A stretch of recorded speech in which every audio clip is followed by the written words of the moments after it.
जय हिंद दोस्तों जैसे कि मैंने आपसे हम एक कोशिश कर रहे हैं कि आपको क्वेश्चन आंसर राइटिंग के ऊपर डिस्कशन करके देंगे और कोई ना कोई क्वेश्चन जरूर डिस्कशन करेंगे, खासकर मेंस आंसर राइटिंग का। और उससे रिलेटेड, प्रिपरेशन से रिलेटेड जो भी मोटिवेशन होता है, मोटिवेशन तो नहीं चाहिए किसी भी स्टूडेंट को, प्रिपरेशन से रिलेटेड जो डायरेक्शन होती है, डायमेंशंस होती हैं, कहाँ कहाँ कौन सा स्टूडेंट कौन सी गलती करता है, इन सब के ऊपर मैं आकर डेली कोई ना कोई डिस्कशन करता रहूंगा और साथ में एक आधे क्वेश्चन के ऊपर भी डिस्कशन करता रहूंगा। तो आज का जो क्वेश्चन है, आज भी मैं एक क्वेश्चन जो लेकर आया हूं आपके लिए, वो क्या है? Mention the advantages of the cultivation of pulses because of which the year 2016 was declared as the International Year of Pulses by United Nations। देखो ये एक बिल्कुल सिंपल क्वेश्चन है, ये भी 2017 का ही है। अभी मैं 2017 के रैंडमली क्वेश्चन पेपर उठाकर बैठ गया था, मुझे कोई ऐसा वो नहीं दिखा, तो मैंने कहा चलो एक ही क्वेश्चन उठा के डिस्कस करना शुरू कर देते हैं। ये रैंडमली क्वेश्चन जब उठाया तो इस क्वेश्चन को आप समझिए मामला क्या है। Mention the advantages of cultivation of crops pulses. असलियत में कहीं ना कहीं मामला सारा घूम रहा है पल्सेस यानी दालों के बारे में।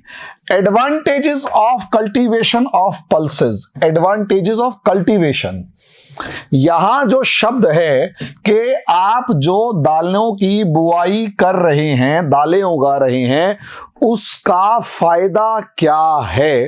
तो नो डाउट पल्सेस जो दालें होती हैं वो प्रोटीन का सोर्स होती हैं, इसमें कोई शक की बात नहीं है।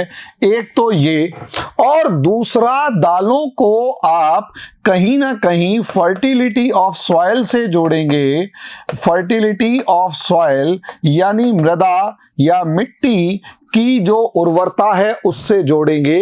तो असलियत में पहला फेज जो क्वेश्चन का है वो आपका कंप्लीट हो जाएगा।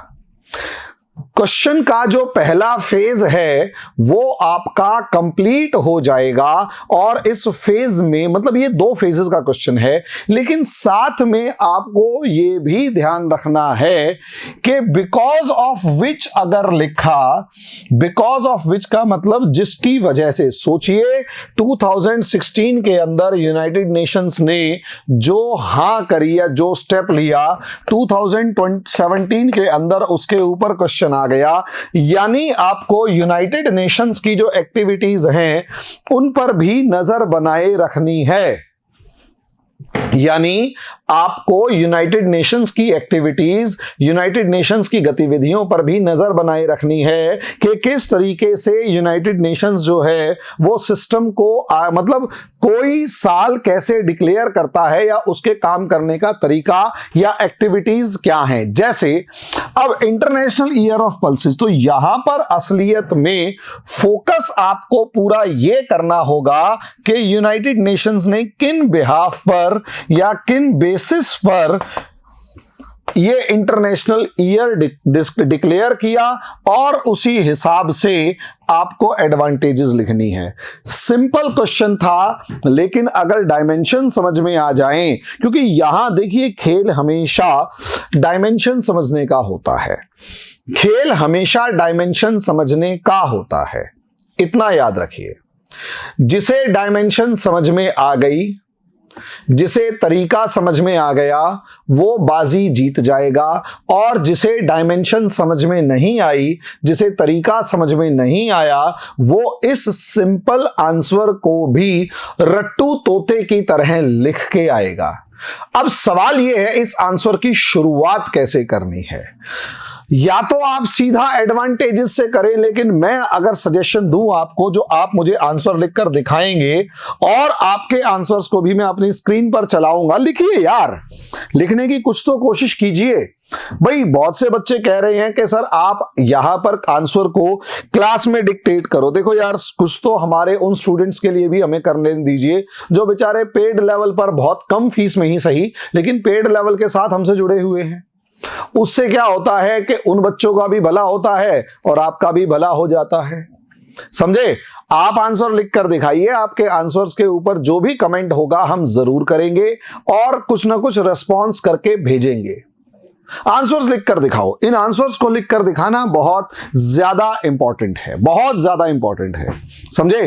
तो यहां आप समझिए, mention the advantages of the cultivation of pulses because of which. ये अब शुरुआत इस क्वेश्चन में कैसे करेंगे, यूनाइटेड नेशंस से। इस क्वेश्चन की शुरुआत यूनाइटेड नेशंस से करेंगे कि यूनाइटेड नेशंस की जॉब्स या वर्क्स क्या हैं, मतलब बेसिकली वो दुनिया के अंदर किस डायमेंशन में काम करता है। लेकिन इसे आप सिर्फ एक लाइन में लिखेंगे। उसके बाद आप ये देखेंगे पॉवर्टी और हंगर से रिलेटेड यूनाइटेड नेशंस का क्या काम है और कौन सी ऑर्गेनाइजेशन इसमें काम कर रही है।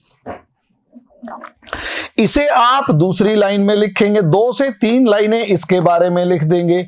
उसके बाद जिस ऑर्गेनाइजेशन की रिकमेंडेशन पर या जिस संस्था के कहने पर या जिस संस्था के अनुसार दालों को या फिर 2016 को पल्स रिलेटेड ईयर कहा गया, उस संस्था के बारे में 1 या 2 लाइनें बताएंगे, 1 लाइन या 2 लाइन मैक्सिमम। उसके बाद ये कहेंगे कि यूनाइटेड नेशंस ने असलियत में किस बिहाफ पर पल्सेस को इंपॉर्टेंट माना है और उससे मोटिवेट होकर इसे international year for pulses declare किया है। इस ऑर्डर में जब आप लिखेंगे तो शुरुआत कहां से है बच्चों, असलियत में जब आप आंसर राइटिंग कर रहे हो, तो वहीं से आपको शुरुआत करनी पड़ती है।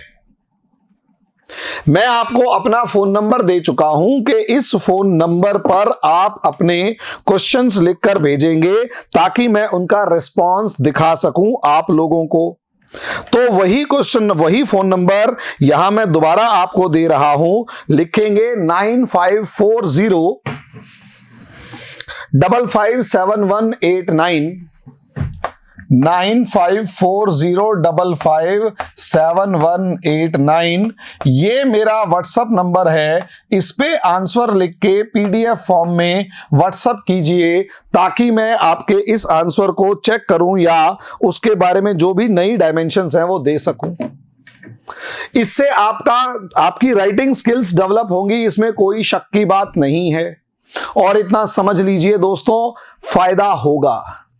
ये एक एफर्ट है। बाकी हां, आपको ज्यादा समस्या आ रही है, लिख ही नहीं पा रहे, तो हमारे जो आंसर राइटिंग के जो बैचेस हैं आप उन्हें ज्वाइन कर सकते हैं।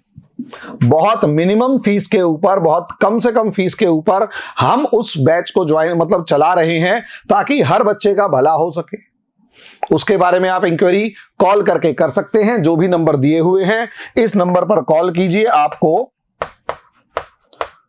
उससे रिलेटेड टॉपिक्स, मतलब जो हमारा बैच है उसकी इंफॉर्मेशन मिल जाएगी। तो दोस्तों जल्दी से जल्दी कांटेक्ट कर लीजिएगा ताकि आपके जो क्वेश्चंस हैं वो छूट ना जाएं। अभी के लिए इतना ही, धन्यवाद।